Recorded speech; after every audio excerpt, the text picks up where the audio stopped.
Kaylin, tell me what it means when someone says they want multiple streams of income. Tell the people. Why do the people need multiple streams of income? COVID says it all. What's the difference between having an LLC for your business and being trademarked? For me, I'm trying to get multiple streams of income because I'm trying to retire early. 62, can't do it.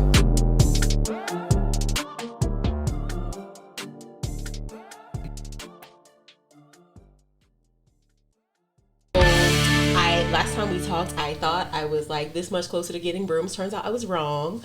It's just, I think after my experience with how tumultuous it has been trying to get these brooms stateside, I might open up an import-export business. I need to do some research and figure out how lucrative it is and what kind of things I can import and export for people. But what I know is there's a lot of secrets out there. So I'm telling this to you so that you know that because a lot of people go on Alibaba or AliExpress, right? It's a big wholesale marketplace full of most of the time Asian vendors, right? Different types of Asian vendors. And if you're interested in selling something, or if you have inventory, people think, oh, it's a good idea to go on here and get a wholesale. So it could be if you're only getting a few pieces, right? So if you're getting something that can come by DHL, UPS, whatever. When you start ordering things that require bulk cargo and freight, and you gotta import it via the ports of the United States, via the port of Baltimore or New York or whatever, stuff start getting real complicated. And that's what I found out. And it's not always as cheap as it seems. So, I think you should keep that in mind as you out here shopping on the Alibabas and the AliExpresses and whatnot, because the brooms originally that I was purchasing, I think they were going to end up being $2 a piece. So that's with what I was paying her plus the shipping price that she gave me. Okay. Right? Okay. But since that time, I have paid for bonds, I have paid for permits, I have paid for, there has been a lot of things. Oh, yeah. And I'm still crossing my fingers that I don't have a $5,000 fine to U.S. Customs and Border Patrol. Because apparently one of these forms you're supposed to file before the cargo hits the water.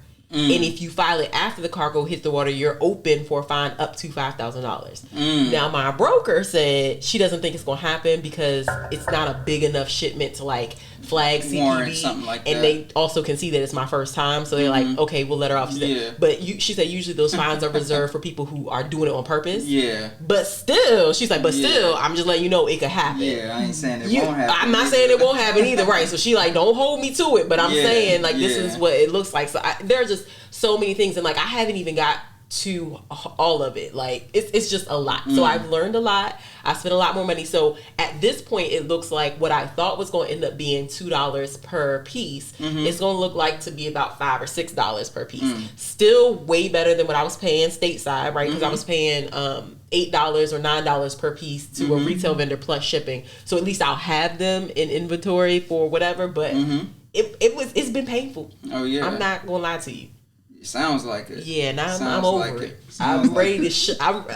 So the other day, this morning, I had a bride email me, and she was like, "Hey, I was looking at your brooms, and I see they say sold out." Because I am done with the brooms that I had in house. Right. Okay. These ones were supposed to be here already. Yeah.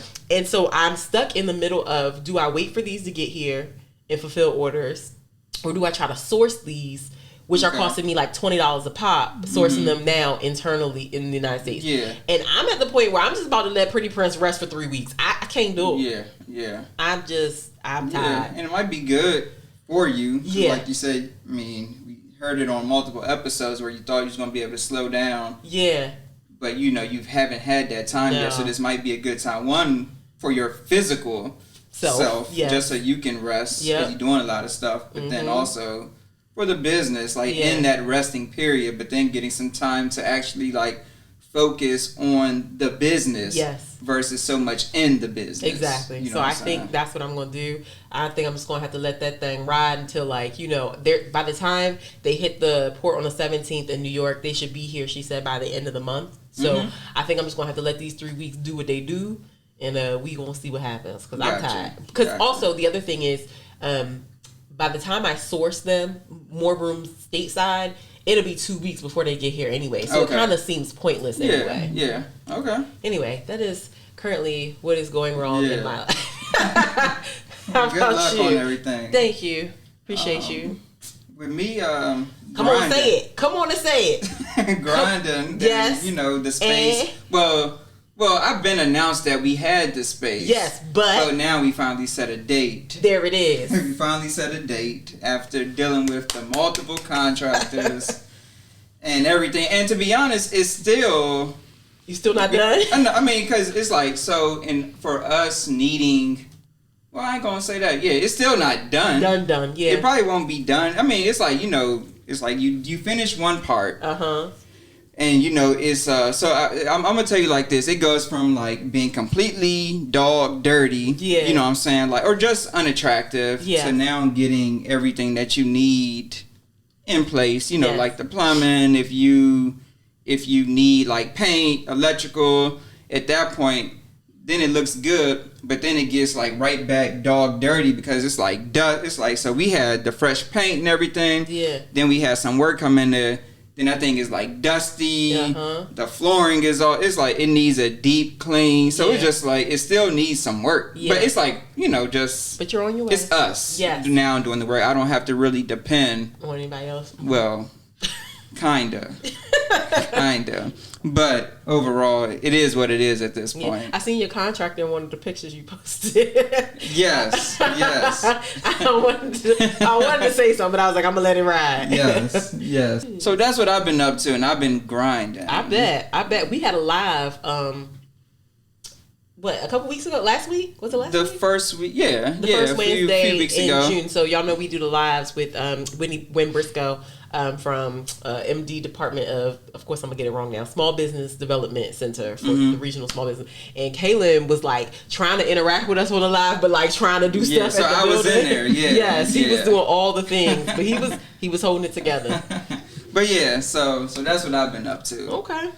But enough about us. Yes. You know, get into the point while y'all are listening, because you know y'all listen to our journey, but y'all came to get paid and get some in-depth insight into the beauty industry, more specifically the hair industry. You know, and there's so many stylists in our area. Like whether, I guess you can call them like independent stylists that work out of the home, bomb stylists.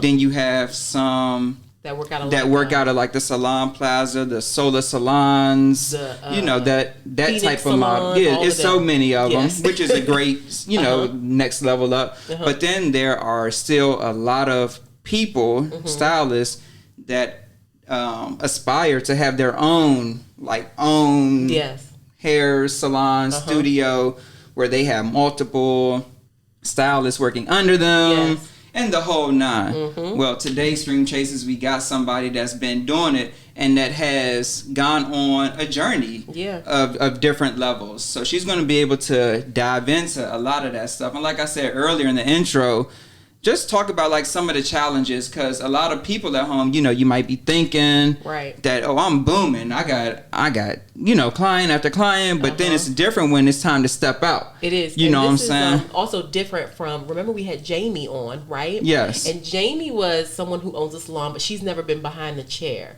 So it was a different kind of perspective. And I think most stylists or most salon owners start behind the chair and then, you know, they end up owning their own salon. So this will be able to give you like a progressive journey if you are a stylist and are headed or want to be headed in that direction. Yeah, for sure.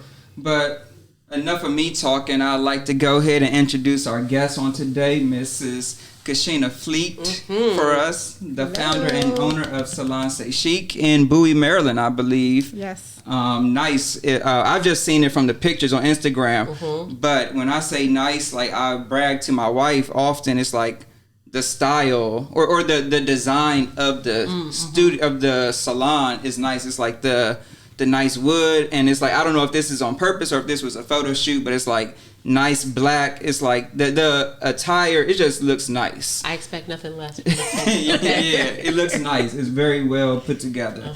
But nonetheless, here's our guest today. We're glad that she's with us today. And before we get into the business aspect, Kachina, if you can just set the stage for the listeners and just kind of give people like a little bit background about yourself, like, you know, did you come from a business family background, or like what was it that made you even want to get into business for yourself?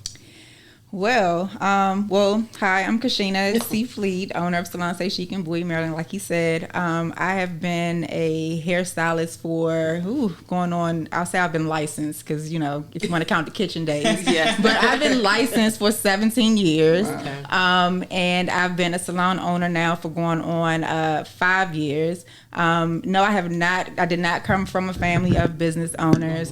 First college graduate, first business owner in my family.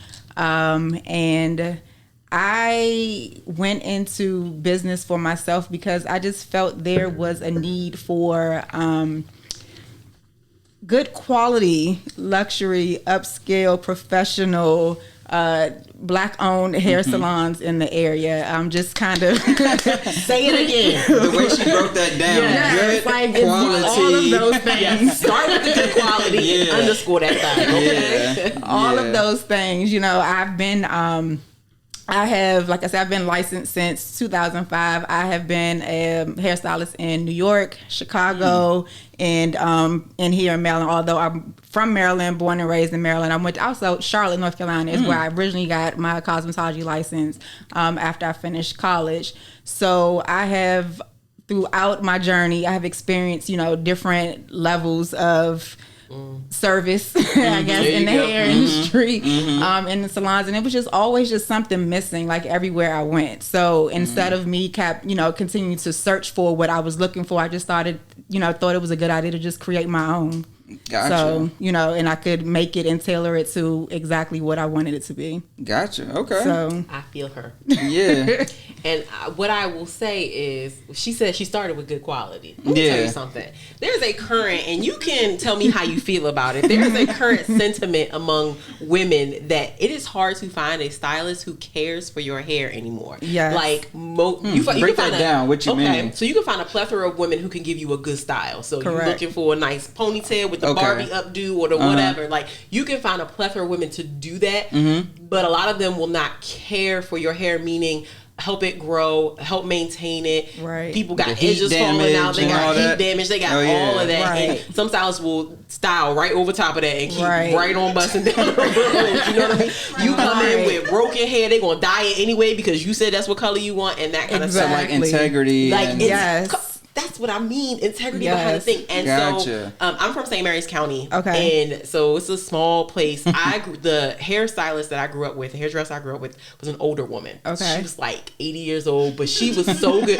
I mean, she was so good at what she did. My hair grew under the conditions of having a perm, right? Which is, it can happen. It can happen. And so it was growing, everything was fine. Then, you go off to college, things happen, whatever. And when I met you, and I met you over at Salon Plaza, I came home and I told my husband, it's the first time I felt like somebody cared for my hair in a long time. Like, I felt the care and the quality was there. And I was like, I found her. Then he convinced me to lock my hair. But that's neither here nor there, okay? Yes. So good quality, underscore. Yes. And so let me ask you this.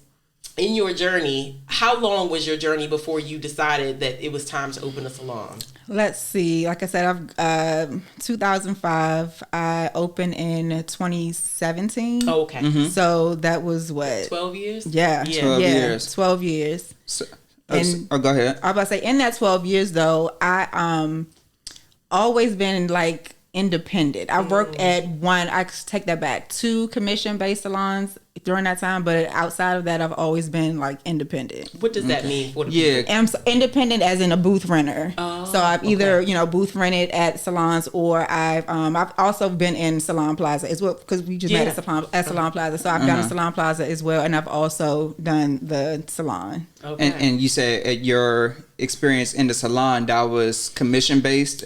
So when my first experience commission based was like right out of cosmetology school. I worked at a commission based salon in Charlotte. And then after moving back here from Chicago, I worked at a commission based salon in Waldorf for a little while. Okay.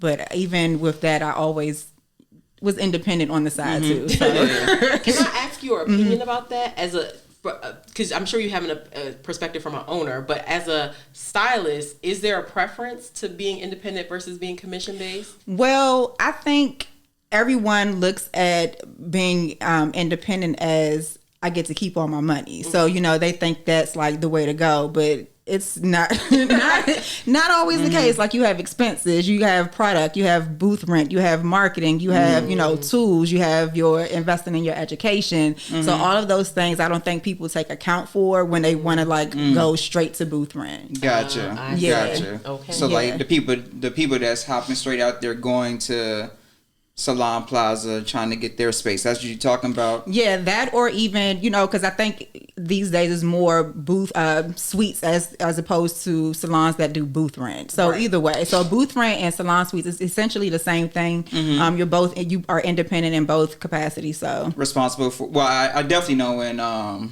in the suites, you're responsible for your own because you're almost like an independent, like you said, independent. But for the commission base, when you're in the salon, are you responsible for your own clients still, or? Well, it depends on the structure of the salon. Like, for example, at Salon C'est Chic, I do all of the marketing, I provide all the products, and even some of the, tools, the working tools. So literally you can come in, show up to work, and just all I require you to do is just to get better at your craft. You know what I'm saying? So I offer trainings and that sort of thing. So you just need to show up. Gotcha. I like it. Yeah. Show up and be prepared to work. Okay. Yeah. Sign me up for that one. Yeah. No. So that's great for the employee. Because if I'm an employee, it's like, well, sweet. Like, all I gotta do is show up, and it's on you to provide the clients. It is on me. However, I will say, even with that, at the end of the day, I think it's still some sense of responsibility to the stylist, because that is still your work, your craft that you're producing, on someone. So you still have to put a little something behind it. You gotta still go out and still promote yourself. You know what I'm saying? So you can't just rely on the salon owner, or I say for myself, you just can't rely on me to fill the books, although I can. But, it's you still have to go out and be your own mouthpiece, because at the end of the day, you have to sell yourself. Even when someone sits in your chair, although I got them in your chair, you have to sell yourself to keep them in your chair.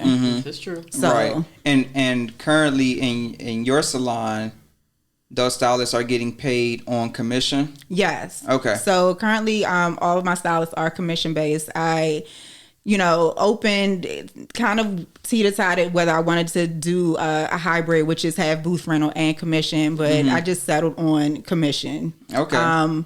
One, booth rental salons, there's a cap basically on how much you can make as a salon owner. Gotcha. Because once the booth are filled, you get your booth rent. Like, that's it. It's no more unless you are doing, retail or some other sources. Right. And then even with that, booth rental, you only can provide the space for them to work. You can't control how they run their business, what type of clientele they bring in and how out. They dress. You can have some guidelines about like dress code, but at the end, really, like they're their own business inside of your business. Yeah. And this is the problem in the barbershop. But continue. That's a problem. Like, so she's spot on, because that's a problem with like you said, that whole model, because you want to give people the freedom to be creative, but your name is on this thing. Exactly. If it was like Salon Suites or Salon C'est Chic booth rent or studio rental, it's like she's the one paying it. Paying the overall, but it's like you got people in here with the one piece, joints. Don't do this. Don't do it. Not today. Listen, the dress code. The leotard joints. That's what I'm talking about. Exactly. It's always a struggle with the dress code. And I don't know if it's a generational thing, to be honest, with the whole what is professional and what is not. It is. Because over the years, Lord, I have definitely, that's one thing I'm like very, very like strict on, is like how you look when you show up to work, because you are not only representing yourself, like you're representing me. You're representing the brand, and I think we got a good reputation out in the street, so I want to keep it that way. But over the years, I've had sent employees home because they come to work dressed any kind of way. So it is definitely important to kind of show up proper. I agree.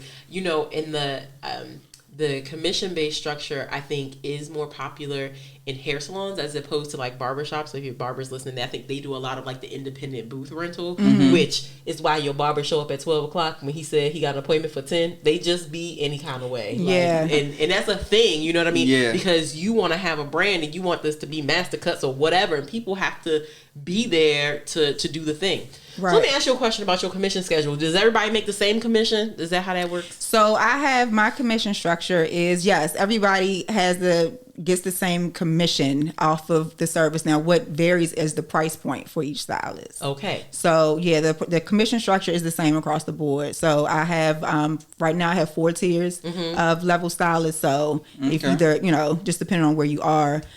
So how you can increase what you take home at the end of the day is based on your price point for your services. Do you decide what level stylist they are? Yes. Okay. I do. Based on your training or the training that they receive. Yes. Based on the training they receive. And then also if I have someone, stylist coming in with experience already, so I have a kind of, I don't know if it's vigorous, but a 3-part interview process. So I definitely do a lot of screening before, I just bring anybody in and to decide where they are as far as, where they go on the tier. But anyone coming fresh out of cosmetology school, you're starting at level 1. Yeah. That makes sense. I like it. No, that makes a lot of sense. Because like I said, I've always, I knew a little bit of background about how you were doing, your model, and it always intrigued me because the first thing that went off is the world that we live in now. Everybody wants to be independent, their own business owner, so the fact that it's like, well, you gonna come in here, but you working under me, it was just like, does that really work? But it's like she breaking it down. So it was just like, I think you have a great model. I like that. And I mean, it gives those who are fresh out of cosmetology school, you don't have clientele, an opportunity to get some hands-on experience, like really learn inside of a shop, build clientele. Because like you said, it's still their craft that they're putting on somebody's head. And if somebody likes them, they'll continue to come back to that person and request that person. And then at whatever moment they decide, okay, I'm about to spring for myself, you have a clientele list that you've built that you can take with you. Right. Well, okay. Yeah.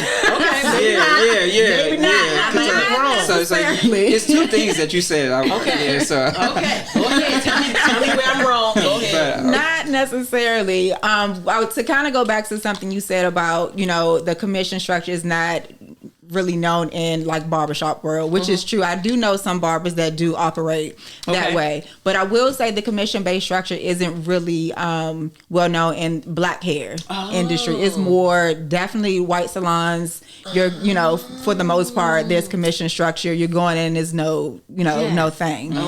So I don't know of a lot of like black owned salons that are strictly commission based. I don't know too many black salons. like to be honest, because everybody is in Salon Plaza and those things. Such a good point. When I was in college, I came across this white salon that had a few black people stylists at it, but they were on the same like master stylist or junior stylist 1 or whatever. So it's just not a black. This makes sense. Yeah. Continue. Yeah. I'm learning from that. And then as far as, building a clientele and then taking the clientele with you. I can see why this might be a problem. There is a problem because, like I said before, the salon is doing most of the legwork to get the clients, in the door. At the end of the day, and you cannot control, what people do and what they do. But I do have, in my agreement, there is like, you cannot solicit clients, outside of the salon to like come see you or whatever. And when you leave, you're not getting a client list. Anymore. You're just not here anymore. And now if the client decides to seek you out by all means, I'm not holding anyone, but I'm not, giving you a client list. Right. I wouldn't expect that, but some clients will hunt you down. I am one of those people. I will say which that. Is fine. I actually have, I've had several, staff that came in, started off in assistants. They built their clientele, and they have gone off to work on their own in suites, which I'm, very proud of them for doing that. And I've had some clients that has followed them, or some of my even, loyal clients, if they can't get to me, and I'm like, oh, I went to so and so, and I'm totally fine with that because I know the training they got, so I know the condition your hair, I know the care you're getting outside of outside of me. So got you. Yes. Okay, I see that. So, because you control like the schedule of, the clients that are coming in there and the stylists that they're going to, say like Candace comes in, she likes, this particular stylist. Every time Candace comes back, does she stay with that stylist? If she wants to, so it's up to Candace. Yes. But when she first comes in, it's going to whoever. Right, it goes to whoever, or so I display all the stylist work on our social media. If you go to like our highlight section, you can see all the stylist work. So it's break. I thought that was kind of easier to. So if someone comes in, if they want to pick a particular person, they can. But if they don't have a preferred stylist, I give them to whoever is open, or I get a little bit of background of like the length of their hair, what they're looking for, and I'll pair them with the best fit for them. I was going to ask that what because. You and I know the difference between the levels of training, and would you suggest a certain client go to a certain level due to the damage or lack thereof to their hair? Yeah, I definitely would, depending on what they're looking for. Okay. Yeah. And then you have some people that come like, I don't want, someone, I would like a more seasoned stylist. They'll ask, so I'll pair them with that, and I'll just let them know, the difference in the price. Because some people are like, oh, I don't want to pay that much. And I'm like, okay, well, we have this. Right, we have another option for you. Yes. Because I definitely get a lot of people who call and asking for my price. Like, I want to book with you, and I'm like, okay, well, it's such and such amount. I'm like, oh, it's that much? Yeah, it is. I said, however, if you want to come to someone else who's been trained by me, I can give you another option. That is such a good way to, when we talk to, so like I said, we talked to a young lady, she was like early on in Stream Chasers, like Stream Chasers season 1. Talking about Jamie? Yeah, early on. One of the cautionary tales that she gave is that a lot of times people who are stylists have a hard time getting, unless it's their passion to be behind the chair in the first place, but have a hard time getting out from behind the chair to run the business because they need to make money too, right? But if you're a master stylist and you've upped your price, then when I am behind the chair, you're going to pay me for it, like in a real way. Yeah. Exactly. I like it. Yeah. Yes. So from a manager perspective, like, what do you do if like everybody can request a certain stylist, but and they're entitled because this is Candace's hair, you know what I'm saying? So she's entitled to go to who she wants. What do you do when this other stylist, a level 1, or it could be a level 2, whoever, but people just not really fooling her styles, isn't getting any work compared to these other stylists, but she's still showing up to get paid? That tells me that stylist just needs more training. Okay. So I just help and work with them, just kind of perfecting their craft and like finding ways, looking at how they do. It could be timing, it could be the styling. Okay. So I just work on whatever needs to be fixed until they build. Gotcha. So I've had that happen. Yeah. It happens all the time actually for the newer stylists that I get in, especially if they're like fresh out of school. Yeah. Because one, they're going to be slow for the most part. You know what I'm saying? They trying to be so perfect. Exactly. And it'd be so wrong. They try to make it so perfect, and it's like, that still ain't it, baby. But we're gonna work on it. We're gonna work on it. So just pull that mannequin out. Let's tweak a few things. You know what I'm saying? Okay. So that's what I do, and eventually their books is just this field. So I do like currently I have 2 stylists. One has came to me with some experience, and one was fresh out of school, and now they're kind of like neck and neck as far as what they bring in as far as sales and their clientele. So okay, yeah, I like it. No, that's cool. And so the way you make more money is moving up in the scale, because although the commission is the same, the price point is higher, so you bring home more money. I like. So I'm gonna switch the gears a little bit. So Candace told us like how she used to come to you back when you were in the Salon Plaza Suites. So when you made that jump from, I guess, the other studios or the one out in Waldorf, you know, there was a time when you knew, all right, it's time for me to become independent. When did you know it's time for me to leave the Salon Plaza and jump all in into starting this whole thing? Mm-hmm. Because like, I know, as you know, you got a whole storefront. Mm-hmm. You know, like the whole build out, like the real deal. So it's like, if y'all heard me talk about this little thing in like an office park, you got a whole storefront. Yes. So like, you know, which brings a whole lot more expenses. So as a stylist and owner, when did you know the time is now? Well, when I left Salon Plaza, and I was only there, I think maybe 2-3 years, maybe like 2.5, 3 years. But I knew it was time for me to leave because there was other stylists that had been there for years on years, and they would just move around in the building. And I was like, when one particular what you mean, just a different area? So they may have started off in the front. I'm like, and if a suite became open, they're like, I want to be in the back now. So they just moved to as it becomes available. Gotcha. But you know, Salon Plaza, and I think now this how the suites are, you really can't hear in different. But back then, like, it was no ceilings, you know, so you can hear across. Okay. It was like cubicles. It was definitely cubicles. Okay. But I was like, it was just things were happening. It was like beyond my control, and it was like, there's no way, you know, I can continue in this space.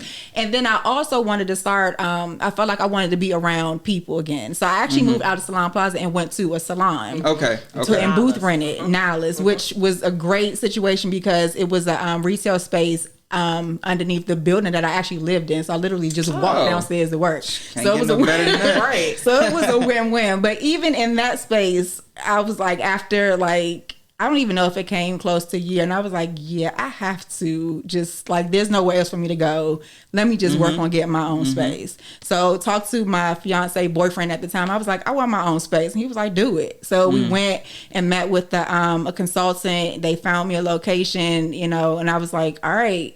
And then in my mind, I'm thinking like, I just want something small, you know, where I can go to, you know. But when we found the location, I was like, this location is perfect. I was like, it's much bigger than what, you know, I originally wanted. I was like, but you can't beat, you know, the location. And he was like, I was like, the rent though. He was like, you got it. Like, and I was like, okay. He was like, you can at least, you know, make enough to cover the rent. I was like, yeah, I can pay the rent. He was like, that's all you need. So I was like, okay. So I just went and jumped and we went forward. Nice. Man, I can't even imagine how to prepare my mind. Let me tell you, the build out and all of that stuff. It was extremely, extremely stressful. And when I look at pictures of myself during that period, I was like, I look so stressed out. But I mean, it was definitely, we broke up probably about 20 times during that process, in my mind anyway. But you know, but it was definitely stressful because like I did a complete build out, like concrete. There was no walls, like no anything, and it was very scary for me because that was the first time I've ever done anything like that. But what I was confident in is how I would run it once I got in there. Because what I did as a booth renter, which I think most people don't think about, is I ran my booth in any space I went in, from the booth to Salon Plaza, whatever. I ran my, like, I had a system for everything about how I ran my clients.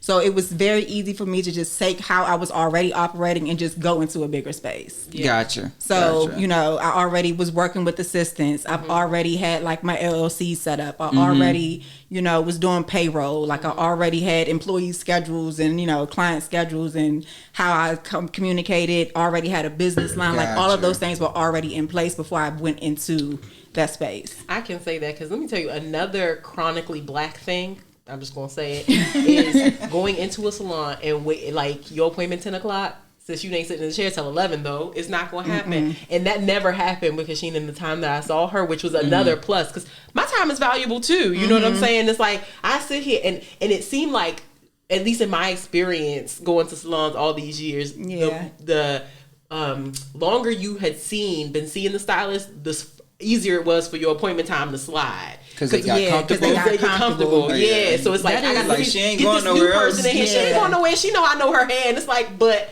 I don't want to be here. I got things to do. over the years, that has become like a pet peeve of mine. Like, I hate for the clients to wait so much, even with the space as big as I have. I only have 2 waiting chairs up front. Come on, like, and no one ever really sits in them. Yeah. Because once you come in the door, you're going straight to the back. You know, you're getting service for the most part. And I get on my stylists all the time. I know they hate me, but I don't care. Like, if you know you're running late, just give the client a call. Like, that's all it takes. You know what I'm saying? It doesn't. No one wants to feel like they're held hostage. You know what I mean?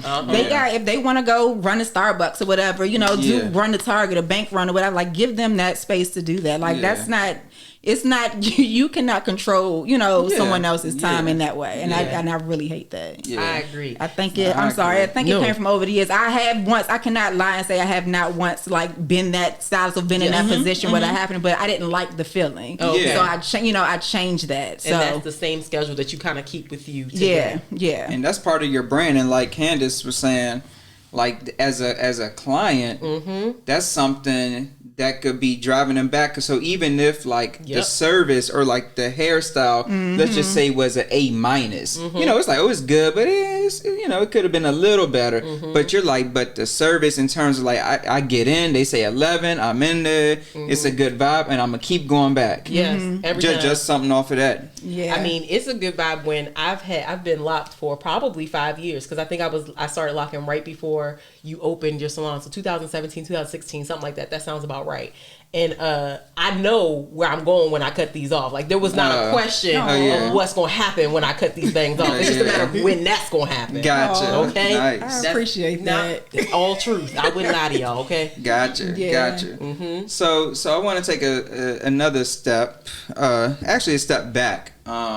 So you have like the general or the traditional route, I guess, of cosmetology school for people, you know, that are aspiring to become stylists.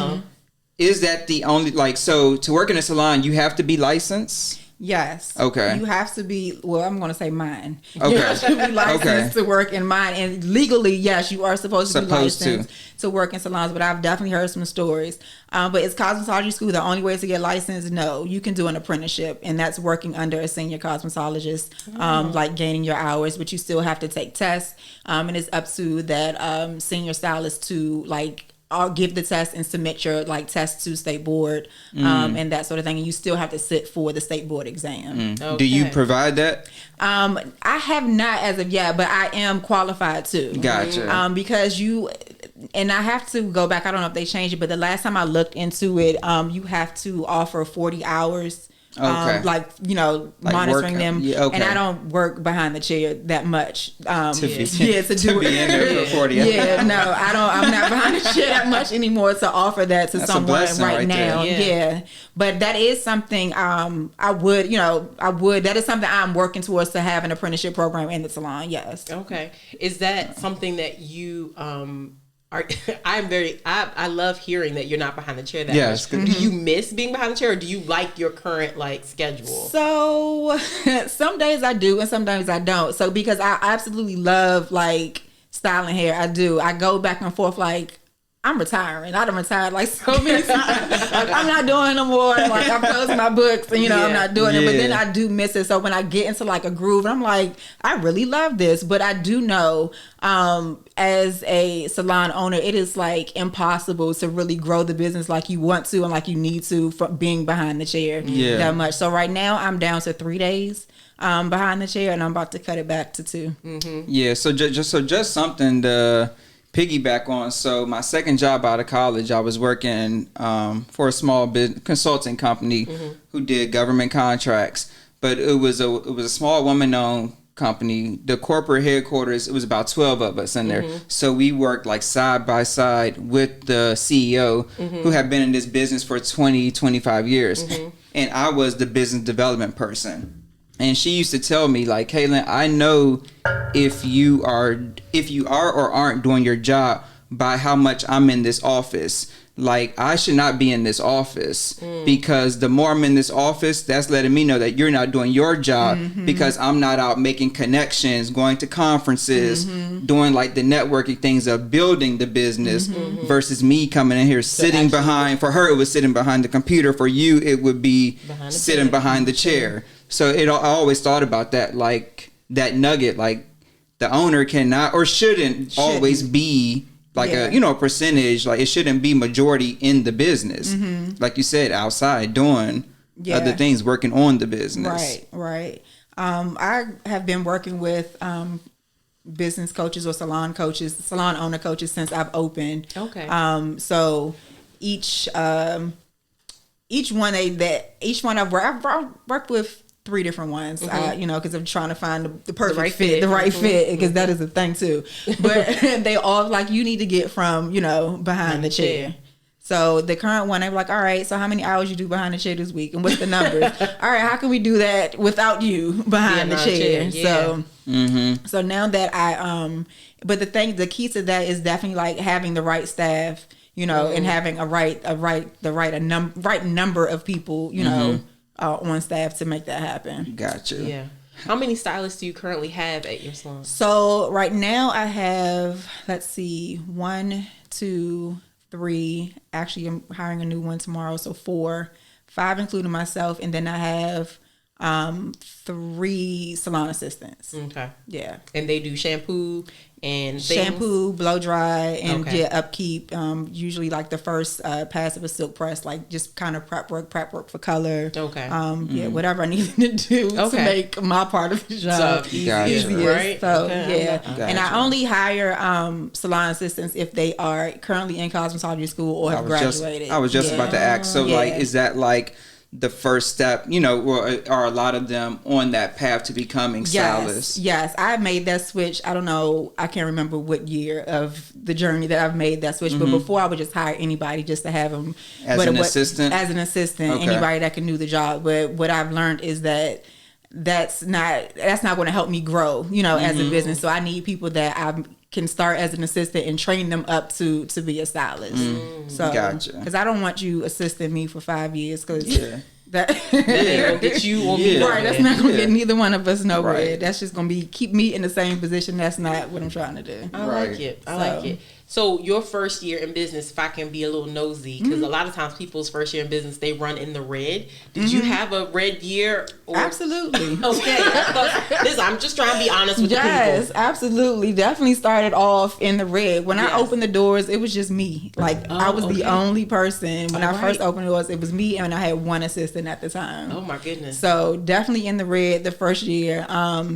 And I think probably the first 2 years, to be honest, and then COVID hit. I think right before, COVID hit 2020. I think 2019 was like the first year was like, okay, everything is it's kind of good. But then I was out on maternity leave like half of that year too. But then 2019, 2020 came, like the beginning of 2020. I lost like 3 stylists like right at the top of the year, and then COVID hit. Yeah. So then it was like almost back to square one. But thank God, that I had all of my ducks in a row as far as, taxes. Like, I done everything right, so I was able to get all of the funding they were offering. Yeah. So that, that definitely. That's why it's so key to have all that stuff. Like we say definitely almost every other episode. Yeah. Have all your paperwork. Yeah, I had everything, so I was able. Everything they offered, I was able to get. Okay. Gotcha. So it kept you in business, definitely, and all the things. So now, even now with a smaller team, I am like on track of even like surpassing like what I did pre-COVID. So that's a blessing. Cool. Yeah. That's a blessing. Even with me working less hours. So that's what I'm talking about. Yeah. So I wanted to get back to that working less hours. Like, so you said the first 2 years, or at least the first year, it was only you and the one assistant. So I think I opened in August. I've had a couple. I think I didn't get like kind of somewhat fully staffed until like that December, or even like going into January, of the next year. So was that 2017? So going into 2018, I didn't start getting like staffed. Got you. Yeah. And then it was as you started to get the staff, and of course, once you're able to get staffed, that means the business is generating more money. Yeah. And is that when you knew like you could slowly start taking on as much clients or having your books as full? My books as full? Yeah, like as you started to. So to be honest, I think even in that season, I was still in the mindset of like, I'm still a hairstylist, and I'm still going to work behind this chair and like pump it out. Like that's all I knew how to kind of generate, money. So I think over from me being out on maternity leave, like I think it was a light switch. Like, okay, you have to kind of operate a little differently. You know what I'm saying? Like, how can it still go the way you want it and still generating the numbers that you want with you not being in there? I can see that. So actually, that brings up another question. So when you went out on maternity leave, you had, I'm assuming, but I'm gonna ask it. Did you have like that right hand stylist or like a studio manager? Like who ran it when you were gone? So when I was gone, I had I had my cousin and a good friend of mine that was running like my front desk. So they basically managed while I was gone. Even though it was part-time, they were in there, was like, my eyes and could manage while I was gone. But by then, I had so many systems in place, it could really operate on its own without anybody being in there. Gotcha. They were really just in there to make sure that, the systems were running right. My eyes, and like, all right, make sure the money's still in the register, that sort of thing. But even with them just being in part-time, like I really, because like I said, I'm so kind of systematic about a lot of things. Like it really ran on its own while I was gone. That's nice. Yeah, that is nice. And it's nice that you had really a blessing that you had that external force, which was pregnancy, to say, hey, how are we going to do this when you go back? Because nobody ever wants to leave the baby, right? So now it's like, well, now I want to be home more. You know what I'm saying? Like, how am I going to figure this out? Yeah, it's like, I ain't trying to go back to work. It may have taken you longer to think about coming out from behind the chair. Yeah. Definitely when I went out, I'm like, I don't want to go back. I cried, and it was time for me to go back. But like, as soon as I went back, I think I went back like full time January 2020, and then but by March 2020 we were shut down. Yeah. So you blessing for you. Yeah, it definitely worked out. And then I didn't see it as a blessing, but now I'm like, wow, that really kind of worked out the way it needed to, and it also, like I said, forced me to kind of hit the reset button on how I operated, in a different capacity, like going back. Yeah. Nice. I like that. Yeah, no, that's great. I'm trying to figure out how I spend less days behind the chair. My chair. Behind my desk. You gotta train people. That's the only way. You gotta train people to do what you do. And you know what though? That's such a good point, because that is something I struggle with, because what I do is creative, at the end of the day. And so I have an eye for it that I have had a hard time at this point, like conveying to someone else how to look at it the way. But I can imagine you being a stylist, is like certain things lay the way they gotta lay this way, and then you have to somehow train somebody to see things the way you see them. Yes, and it's definitely difficult because everyone does not have like that natural eye. Yeah. So it's definitely difficult to teach someone something that you do approach creatively. Yes. And teach them how to do it technically. Yes. Yeah. So that is definitely a challenge. Man. I could. Because that's the words. That's what what I struggle with. That's it. Yeah, because you're in the creative business. Yeah, because I literally approach it in a very creative sense. You know what I'm saying? So now technically I have to teach you how to be my creative self. How that work? It's still, I'm not going to say, it's still a struggle for me now. Like even training my staff now, it's like, okay, how am I going to approach this to teach them how to look at it the way that I do? But I just started like writing it down, just writing down like all the steps, like what I did, and just trying to, just walking them through that. And I definitely I have so many like Google Docs about, trainings or how I do SOPs stuff, like trying to stuff. putting it all together. And then also I think too, an approach that I take sometimes is like, okay, what do you see? Like, how do you see it? Because it's always, in the beauty industry, of course, there's always more than one way to skin a cat, as they say. So even though I approach it this way, how would you approach it? And maybe we can still get to the desired result. Yes. Yeah. I'm right. I'm taking notes. I left my phone over there, but I'm taking notes. Okay? Because I need to think about this, because I literally have been thinking about how do I get myself out from creating, right? I can hire somebody easy and, have them create. And having two hands means that I can only take so many orders right now. Like I stop orders at a certain point. But if you could teach somebody, right, you can have more clients and you can have them come in. This is genius. No. But then I think also it's taking off of your plate like some of the things that like the administrative things. So even starting off with an assistant just for that part of the business, or like the small stuff that takes away the phone answering, the messages, the emails, like the confirming appointments, like that sort of thing.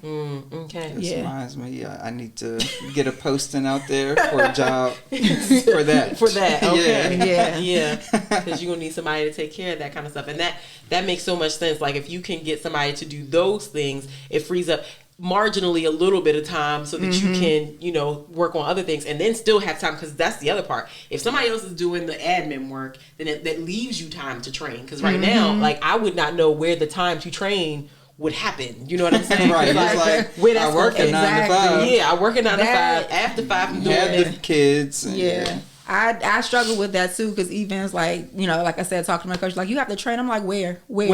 But when Sway? Like, how is that going to happen? And it's like, you got to carve out the time, like, literally, like, schedule the time to, and that was hard for me too, like, putting boundaries around, or, boundaries around, like, I am going to train during this period. Like, don't take a client, like, don't schedule anything else, like, block this off for training. What are you going to train? I don't know yet, but block the time, the time off. Something may come up in that week where it's something that, like, okay, this is what you need to work on with that person, or, everybody in general. So, but starting off with just, like, creating the space for it and, like, creating the time, like, it really starts there. Yeah. That makes sense. Do you have individual training blocks with each one of your stylists? I do. So I block off one-on-one time for the stylist, and then I also, like, create time for, like, a general training, group training. And then I also bring in outside, educators too. Oh, that's tight. Yeah. See, and if they was independent, they don't get all that. Yeah, I'm about to say, because that's some of those incentives, or like the things that boost the morale. Right.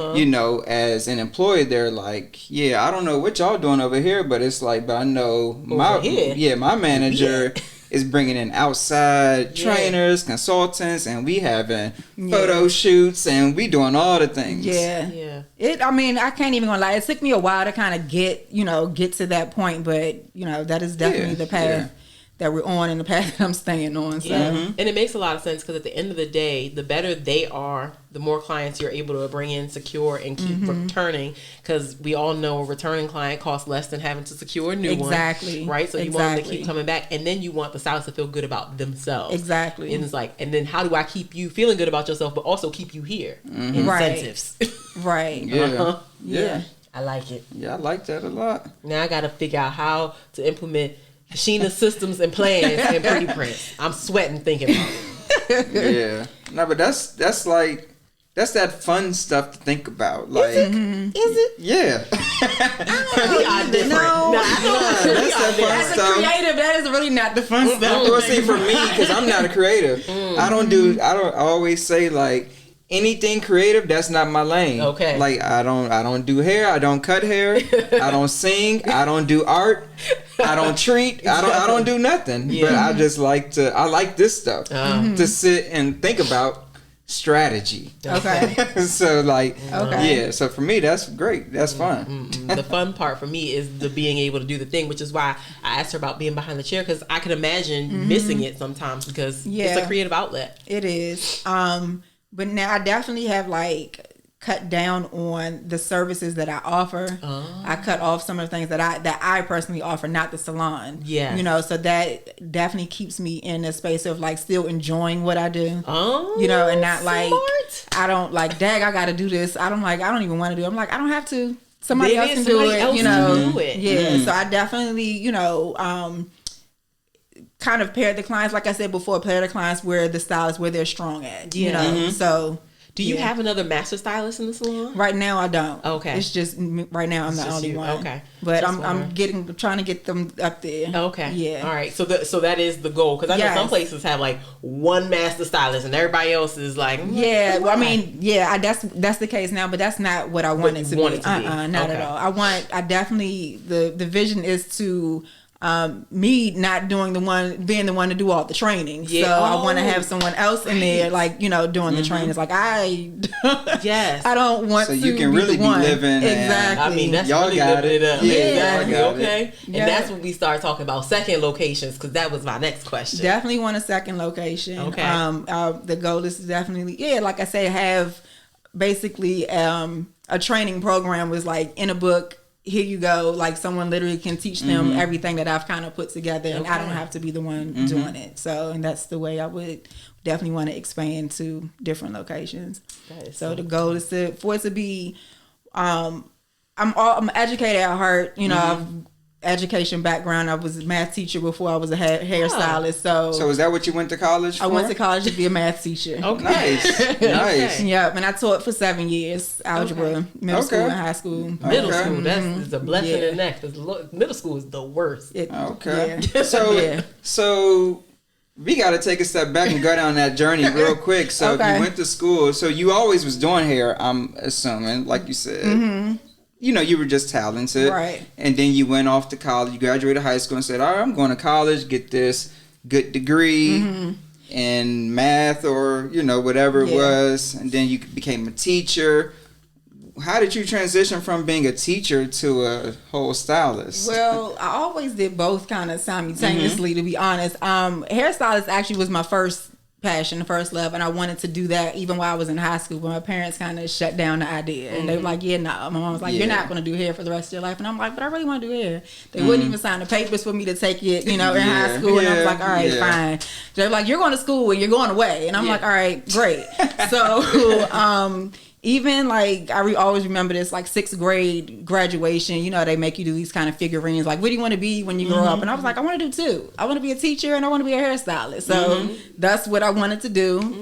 So even with me going to college, by the senior year, I had a whole salon set up in my dorm room, like in the suite, kind of taking over every study hall, dryers everywhere. That's when like the doobie wraps, you know, roller wraps is the thing. So did that. I was a salon assistant, like, you know, like right after while I was in college also.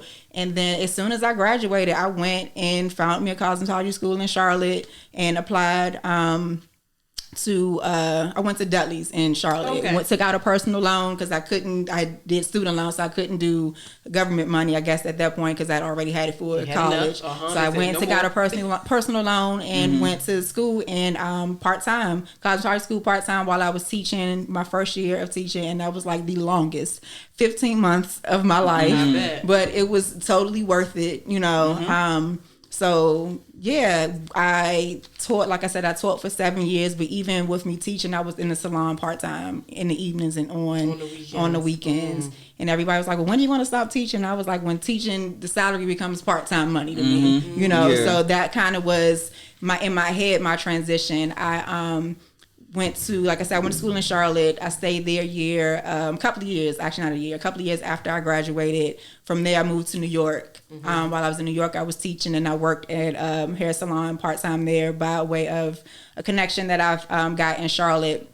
A guy named O'Brien, my mentor, love him to death. I worked for him, assisted with him while I was teaching and still like working out of my house, like taking clients out of my house. Moved from New York to Chicago. And then from that, I was commuting here every 3 weeks to work at a salon. I had, by then, kind of built up a little bit of clientele while I was living in New York. Crazy. But living in New York, one of my line sisters from here was getting married. She was like, oh, come do my hair for the wedding. And like, I was like, all right, cool. And I was like, oh, you need to come back and do hair on the weekends. I was like, I'm not coming here on the weekends to do hair. End up exactly what I was doing. Like that was like the next month I came down on the bus, like right after school on New York on a Friday, came down and like did hair for the weekend. And next thing I know, I was coming back, catching a bus right after school on Friday, coming from New York to Maryland to do hair out of my aunt's kitchen. She let me set up shop in her apartment in her kitchen. And then I moved to met this lady, lived in Chicago. She was opening a salon there, and she was like, oh, come work for me, I can teach you. And I'm like, all right, sure. Like packed up, sold everything I had in New York, bought a condo in Chicago, and then worked there, didn't have a job or nothing. So you stopped teaching? I stopped teaching. I stopped teaching when I moved to Chicago. I stopped teaching and was there for like a couple of weeks, and it did not work out with her. Like, and it was just like, I can't work with you anymore. So I'm in Chicago with a brand new condo, brand new truck. Oh no. With no job. All I had was, you know, the little bit of clientele I had back in Maryland. So at that point I had was still, you know, I had my teaching degree. So I found like a what is it called? Like a tutoring center, Learning Center. I worked at one of those in New York. Okay. So I found one in Chicago, was working there part-time, and I would just kind of, as long as I had enough money to buy my plane ticket to come back here to like get the money that I could get to pay half my bills in Chicago. Because girl, you was like shoestringing it together. Half my bills in Chicago. Ended up working at from by way of another young lady that I worked with in Charlotte. She introduced me to another salon owner in Chicago. Went there, and she was like, "I know you don't want to assist, but you know." She needs an assistant. I was like, you know what? I don't have a job at this point. So I went and did an assistant at a salon in Chicago. I was like, listen, I got a clientele in Maryland. I can work here as long as I can leave, you know, every 3 weeks to go back and take my clientele. She was like, cool.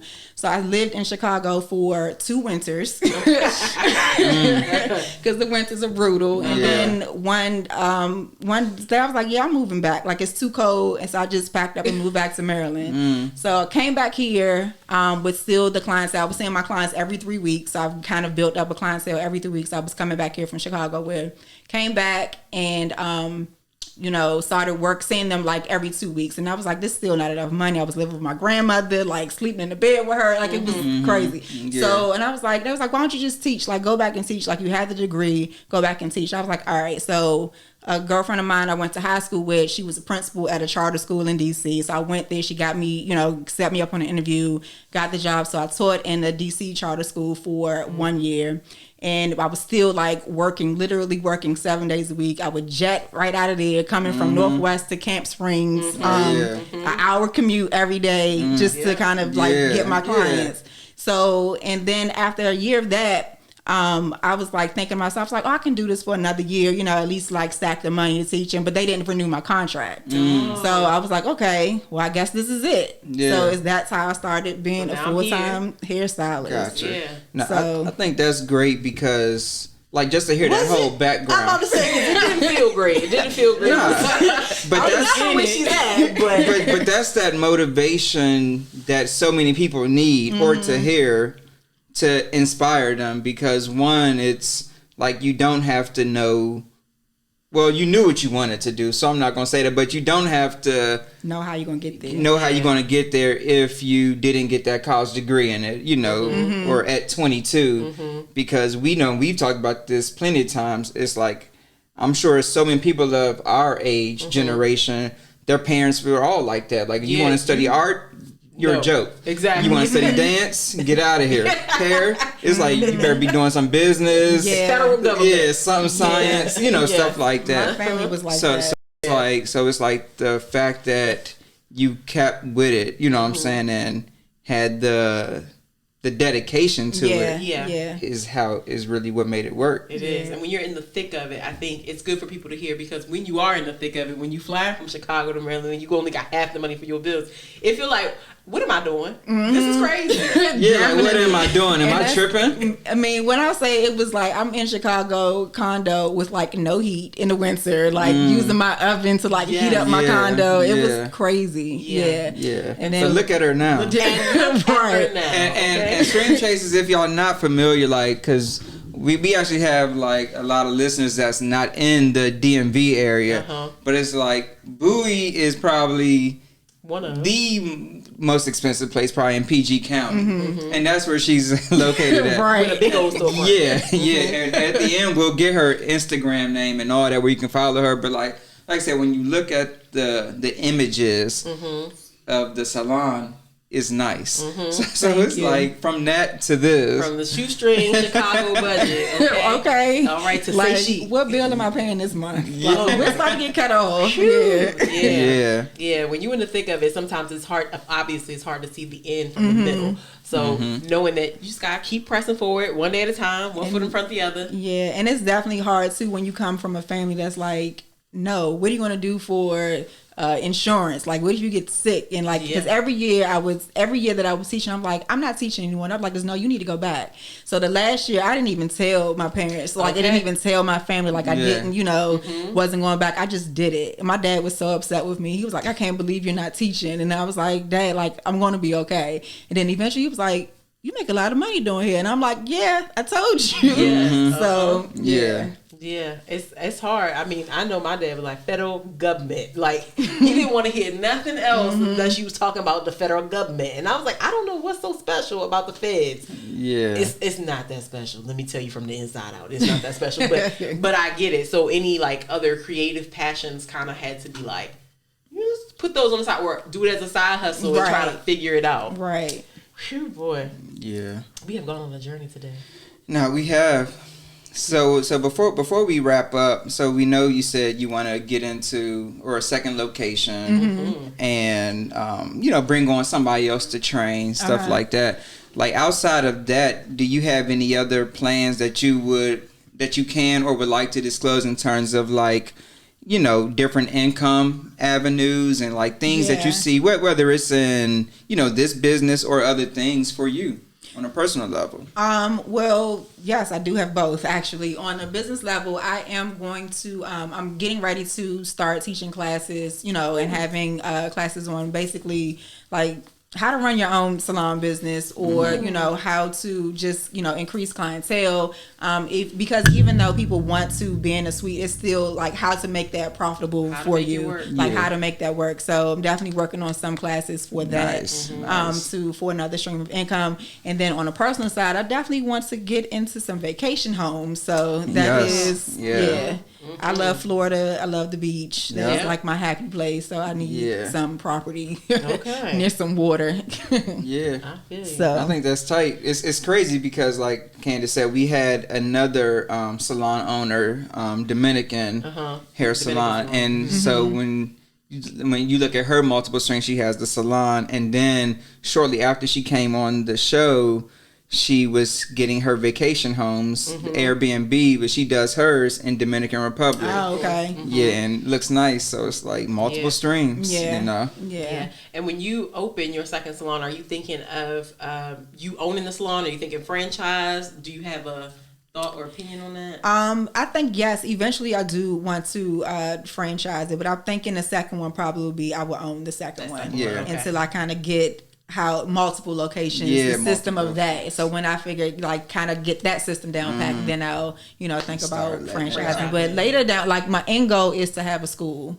So that's end goal. That's nice. Yeah. Oh, I like that. And to have, because I think cosmetology schools now, they just focus more on like having the students like just preparing them to pass the test, which is so much more to that. They're not teaching them anything about the business side of it, or like how to choose the right salon for them, or like, the different avenues they can go down, just being a hairstylist. So this is definitely, you can be an editorial hairstylist, you can be the in salon, you can be a travel stylist. So it's just so many different ways.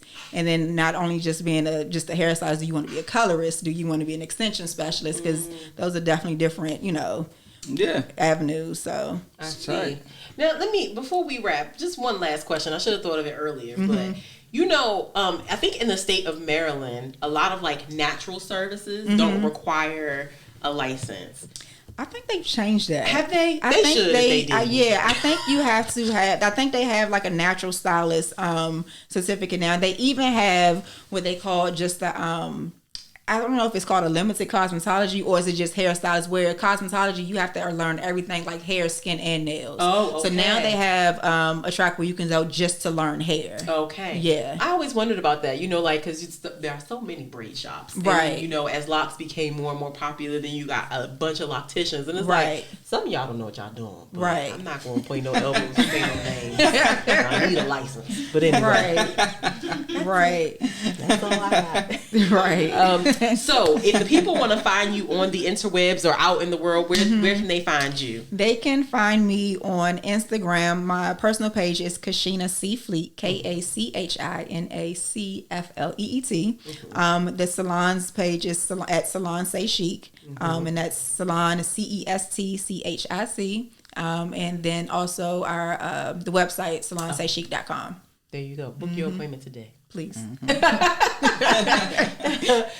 Oh, Stream Chasers. We went on a ride of plenty. We learned a lot. I learned lots of things. I learned today. A lot too. Yeah, and I learned that I need to do better with training. Oh, yeah. Darn it. All right, I'm gonna work on it. So where you can find us on the internets is www.streamchasers.work, because Stream Chasers do the work. You can also find us on the Instagrams at stream.chasers, on YouTube, and then on all of the podcast platforms if you are auditory listener, Yeah. So what are they place? Where are they people at? Spotify, Google Podcasts, Apple, yeah. All those places. All of them. That's where we at. All right. And this has been a wonderful episode. And with that, just got paid. We just got paid.